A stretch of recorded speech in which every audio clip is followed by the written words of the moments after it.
Adding sound to your applications can be a great way to make them more compelling. And luckily with Android, it's very easy to do.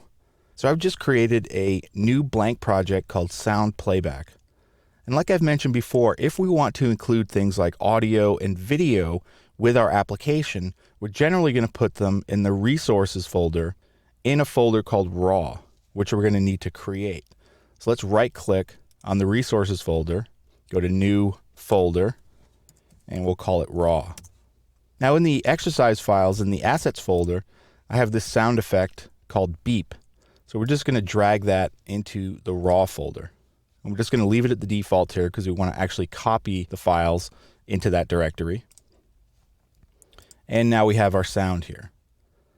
So let's go into our main.xml file. And all I'm going to do is to replace this text view with a button. And when we click on this, we're basically going to make the sound effect play. Okay, so now let's jump over to our Java code. So we'll open up main.java. And like we've done many times before, let's get a reference to our button. So find view by ID. There it is. And we want to make sure we cast this to a button. And now let's set up the on-click listener. And we're just going to do it as an anonymous event handler here. Make sure we get that imported.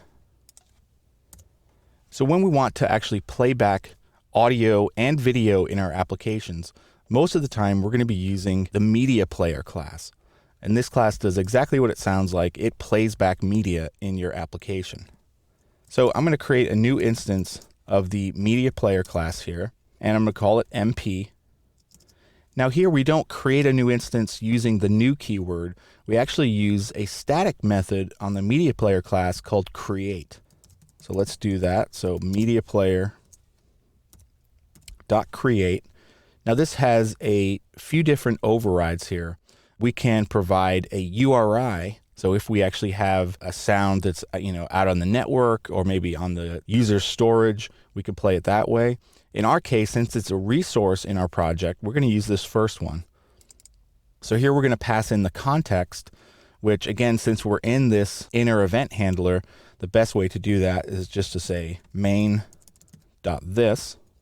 And now we just give our resource ID for our sound. So r.raw and then beep. Okay, so now we've set up our media player, and now this is actually ready to play back our sound. So if we look in the media player class, we have a whole host of methods and properties that we can use to control our media. And it's a very full-featured class, so if you wanted to build your own type of media player on top of this class, this gets you almost everything you need in order to create a full-featured media player. For us, though, we're just going to simply start the sound and play it back when we click on that button. So with this done now, let's go ahead and run it, and let's launch up the emulator. Okay, here it comes, and there's our button. And you can see when I click, it's playing back that sound. So again, this is a very simple example, but basically it shows what you can do in order to create sound effects for your applications. The media player class goes a lot deeper than this, but we're also going to be looking in a future movie about how to incorporate video as well using the media player class.